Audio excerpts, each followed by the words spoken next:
कांग्रेस ने हर राज्य में अपना सीएम फेस उतार दिया था, लेकिन बीजेपी ने इसी मोर्चे पर बहुत बड़ा खेल कर दिया और आखिर तक इस पर सस्पेंस बनाए रखा, क्योंकि हर राज्य में इस बात की चर्चा थी कि कौन मुख्यमंत्री का चेहरा होगा। लेकिन जब नतीजे आए तो बीजेपी का यही दांव सबसे बड़ा गेम चेंजर साबित हो गया।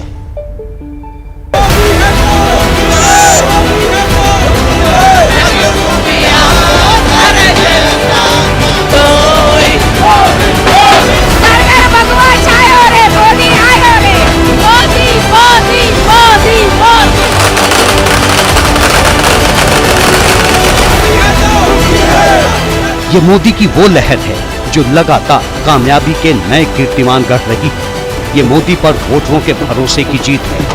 ये जनता से मोदी के करिश्माई कनेक्शन की जीत है।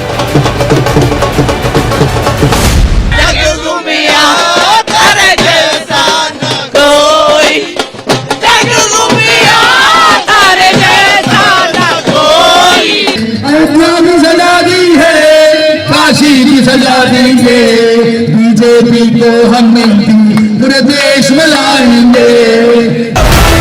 जीत की गारंटी बन चुके मोदी बीजेपी का सबसे बड़ा चेहरा बन चुके हैं। राजस्थान, मध्य प्रदेश और छत्तीसगढ़ की जीत ने एक बार फिर ये साबित कर दिया है।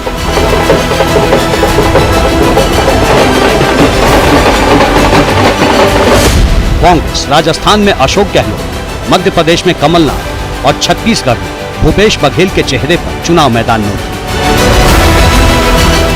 लेकिन तीनों राज्यों में बीजेपी ने किसी को सीएम के तौर पर प्रोजेक्ट नहीं किया। बीजेपी के पास सिर्फ एक ही चेहरा था, मोदी अकेले सब पर भारी पड़े। एक साथ आ जाने से फोटो कितनी अच्छी निकल जाए, देश का भरोसा नहीं जीता जाता। देश की जनता का दिल जीतने के लिए राष्ट्र सेवा का जज्बा होना चाहिए। बीजेपी ने जिस तरह से 3 राज्यों में किला फतेह किया, ये बड़े बड़े सियासी पंडितों को भी हैरान कर रहा है। लेकिन ये बात अब शीशे की तरह साफ हो चुकी है कि ये जीत मोदी के बगैर मुमकिन नहीं थी। सबसे पहले बात राजस्थान की। राजस्थान में अशोक गहलोत ताल ठोक रहे थे। गहलोत का कॉन्फिडेंस हाई था, क्योंकि चुनाव से पहले ही राजस्थान बीजेपी आपसी खींचतान में फंसी थी। विरोधी खेमा वसुंधरा को साइडलाइन करने में जुटा था। हालात ऐसे थे कि राजस्थान में दोबारा गहलोत की वापसी और रिवाज टूटने की भविष्यवाणी की जाने लगी। लेकिन ऐन वक्त पर राजस्थान में पीएम मोदी की एंट्री हुई और वहां की सियासी फिजा बदलने लगी। मोदी ने 9 नवंबर को राजस्थान में प्रचार की शुरुआत की। मोदी ने राजस्थान के 16 जिलों में प्रचार किया।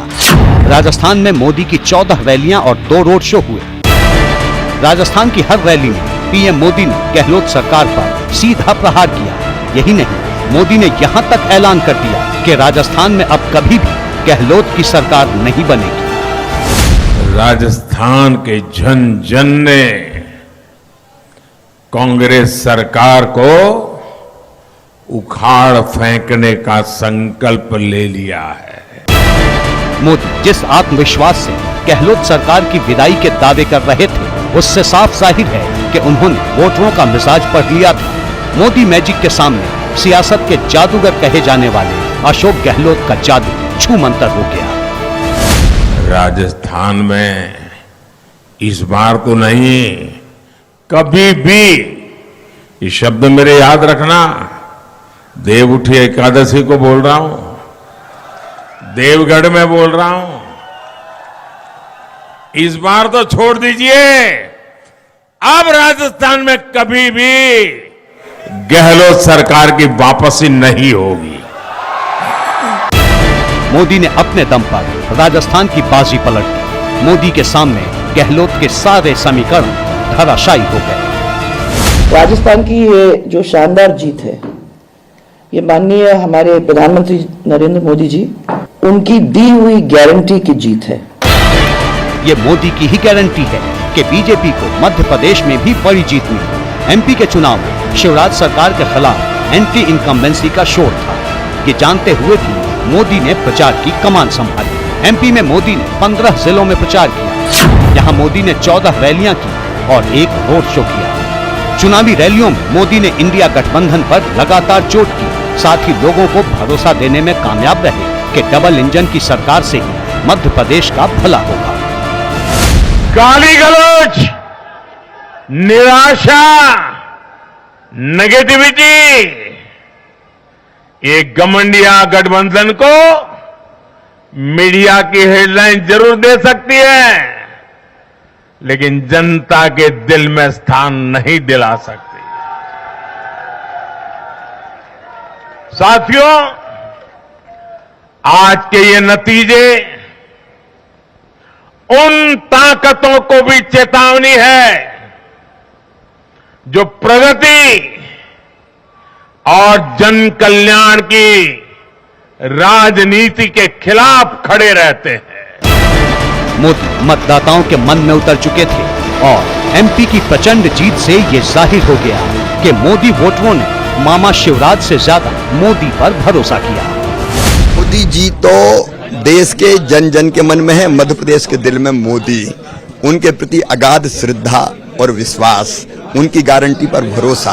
और डबल इंजन की सरकार ने जो काम यहाँ किया है, प्रधानमंत्री जी की जो योजना है उनका भी हमने आदर्श क्रियान्वयन किया है, मध्य प्रदेश बनाया भी हमने, और प्रदेश की सरकार की योजना है तो जनता का भरपूर प्रेम बरस गया। छत्तीसगढ़ में कमल ने जो कमाल किया है उसका क्रेडिट भी मोदी के खाते में ही जाता है। इसमें कोई शक नहीं कि छत्तीसगढ़ में बीजेपी का माइक्रो मैनेजमेंट काम कर रहा था, लेकिन यहाँ हवा का रुख किसी ने मोड़ा तो वो मोदी ही है। मोदी ने छत्तीसगढ़ में सिर्फ 5 दिन प्रचार किया। छत्तीसगढ़ में मोदी ने 5 जिलों में 5 रैलियां की, लेकिन 5 दिन के प्रचार में ही मोदी ने बघेल का खेल खराब कर दिया। छत्तीसगढ़ के परिवारजनों को तो